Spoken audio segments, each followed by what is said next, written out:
This channel does not promote any violent, harmful, or illegal activities. All content provided by this channel is meant for an educational purpose only. Good morning, দেখছেন টিভি9 বাংলা। রনি পার হচ্ছে আপনাদের সঙ্গে। ঘড়িতে সময় সকাল 8টা। সকাল 8টা মানে সময় হচ্ছে 8টায় 8 রিপোর্টার এক্সক্লুসিভে। 8টায় 8 রিপোর্টার এক্সক্লুসিভে কোন কোন গুরুত্বপূর্ণ খবরে আমরা নজর রাখবো? অবশ্যই টিটাগড়ের খবর দিয়ে আজ শুরু করব। UEM Jaipur is a perfect target for prospective students aspiring for good jobs, good education with future-ready skills.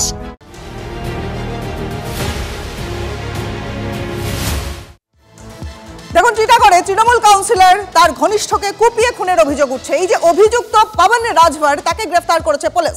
কেন খুন করা হলো টিএমসিপি কর্মী অমর চৌধুরীকে? এই নেপথ্যেই জয়শ্রী কেমিক্যালস নিয়ে বখরা লড়াই রয়েছে। এলাকা দখল ঘিরে পুরনো শত্রুতার জেরেই অমরকে খুন করেছে বলে পুলিশ সূত্রের খবর। আমাদের সহকর্মী অনন্ত এই মুহূর্তে রয়েছেন আমাদের সঙ্গে। ডিটেইলস জানবো অনন্তর কাছ থেকে। অনন্ত, দেখো, এলাকার দখল কার হাতে থাকবে? বিকাশ সিংয়ের হাতে না বিষ্টু সিংয়ের হাতে? এই নিয়ে লড়াই। যে মারা গেছে সে বিষ্টু সিংয়েরই লোক এবং যারা মেরেছে সে হচ্ছে বিকাশ সিংয়ের লোক। দুজনই কাউন্সিলর, দুই কাউন্সিলরের গ্রুপের লড়াই। তবে যে ধরা পড়েছে পবন রাজভর, যে বিকাশ সিংয়ের ঘনিষ্ঠ, সে তার বক্তব্য যে পুরনো আক্রোশের জেরেই তাকে সে খুন করেছে। পুলিশি সূত্রে আমরা যেটা জানতে পারছি এবং পুলিশের কাছে সে স্বীকারও করেছে। তবে এই পবন রাজভরের সাথে যে ছিল কানাই তেওয়ারি, তাকেও পুলিশ তল্লাশি চালাচ্ছে। কানাই তেওয়ারি খোঁজে পুলিশ এখন বিভিন্ন জায়গায়, ব্যারাকপুর, টিটাগড়, বীজপুর এবং কামারহাটি বিভিন্ন জায়গায় তারা তদন্ত চালাচ্ছে। দেখো, এই ঘটনায় কিন্তু এলাকায় যথেষ্ট আতঙ্ক ছড়িয়েছে। আজকে কিন্তু হোলি, যেহেতু ব্যারাকপুর শিল্পাঞ্চল, সেই জন্য সেখানে হোলি খেলায় মানবে মানুষ কিছুক্ষণের পরে। তবে এই হোলি উৎসবে যাতে কোনো রকম উত্তেজনা না ছড়ায় বা এই ঘটনায় কোনো প্রভাব না ফেলে, তার দিকে পুলিশ কড়া নজরদারি রেখেছে। বিভিন্ন অলিগলিতে পুলিশ টহলদারি করছে, বিভিন্ন এলাকায় পুলিশ ঘুরছে, টিটাগড়ে বিভিন্ন জায়গায় পুলিশ পিকেটিং রয়েছে। তবে এই ঘটনায় কিন্তু যথেষ্টই কিন্তু চিন্তিত প্রশাসন, যেখানে পুলিশ এতটা তার টহল ছিল, পুলিশ এতটা বিভিন্ন জায়গায় তারা তল্লাশি চালাচ্ছিল, নজরদারি রেখেছিল, তার মধ্যেই প্রকাশ্য দিবালোকে এরকম কুপিয়ে একজনকে খুন করে দিল এক তৃণমূলের ছাত্র নেতাকে।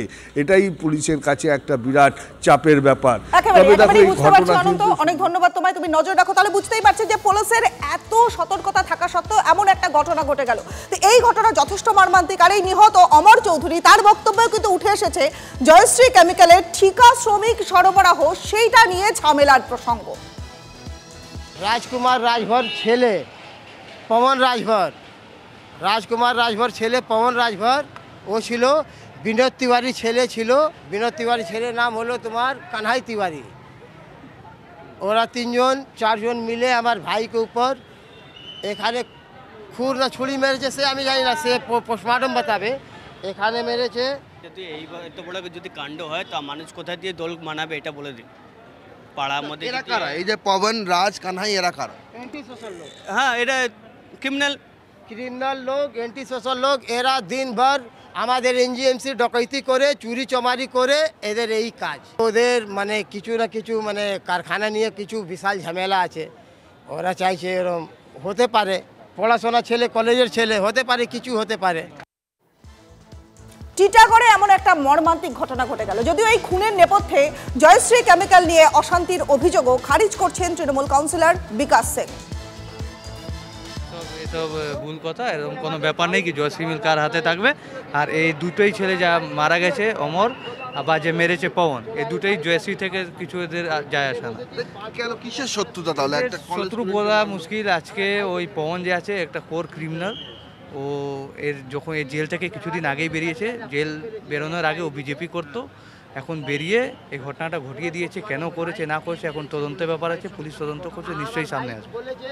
এর মধ্যে কোনো রাজনীতির সম্পর্ক নেই? এর মধ্যে রাজনীতির সম্পর্ক এখন অবধি আমরা বুঝতে পারছি না, এখন দেখতে পারবো। কেন পবন কি জেল খাটা আসামি, ও জেল থেকে বেরিয়েছে কিছু মাস আগে, তার আগেও কিন্তু বিজেপি করতো।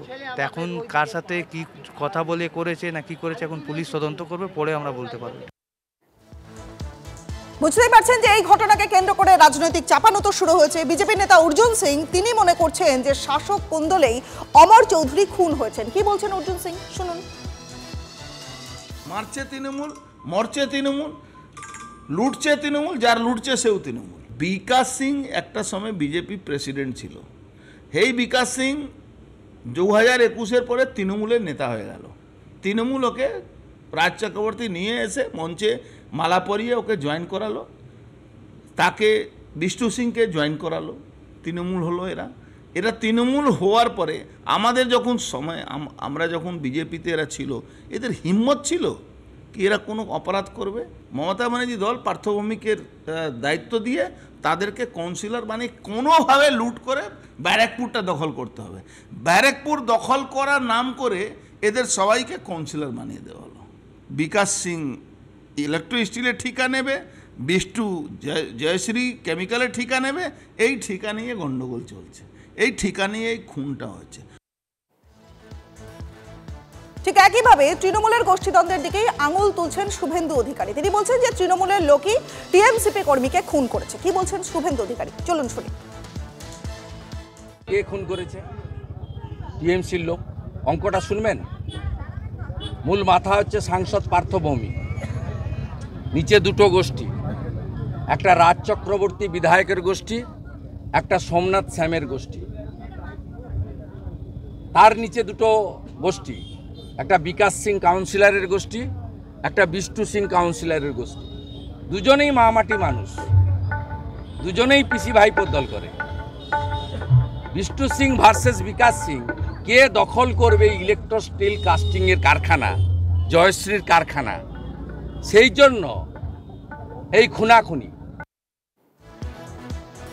টিটাগড়ের এই ঘটনাকে কেন্দ্র করে সিপিএম নেতা সুজন চক্রবর্তী তিনি বলছেন যে বাংলায় আইনের কোনো শাসন নেই।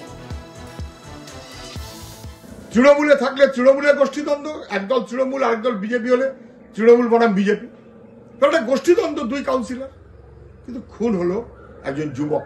যে আইনের কোনো শাসন পশ্চিমবাংলায় নেই, ব্যারাকপুর বেল্টে তো নেই বটেই।